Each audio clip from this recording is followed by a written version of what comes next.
تکبیرات تشریق 9 ذی الحجہ جمعہ 31 جولائی 10 ذی الحجہ ہفتہ 1 اگست 11 ذی الحجہ اتوار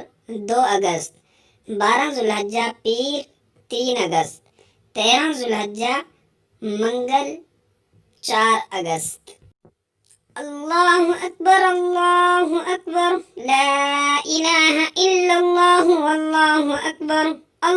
اکبر وللہ الحمد اللہ اکبر لا الہ الا اللہ واللہ اکبر وللہ الحمد اللہ اکبر لا الہ الا اللہ واللہ اکبر وللہ الحمد۔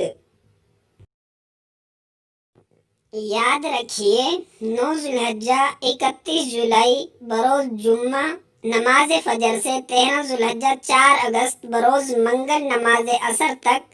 ہر فرض نماز کے فوراً بعد 1 مرتبہ تکبیرات تشریق پڑھنا واجب ہے۔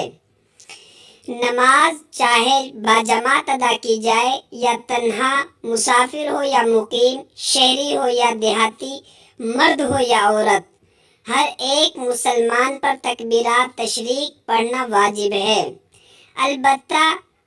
مرد درمیانی بلند آواز سے اور عورت آہستہ آواز سے پڑھیں۔ ان تکبیرات کو زبانی یاد کر لیجئے یا لکھ کر اپنے پاس رکھ لیجئے اور پڑھنے کا اہتمام کیجئے۔ امام اعظم ابو حنیفہ کے نزدیک ہر نماز کے بعد 1 مرتبہ پڑھنا واجب ہے اور امام شافعی کے نزدیک ہر نماز کے بعد 3 مرتبہ پڑھنا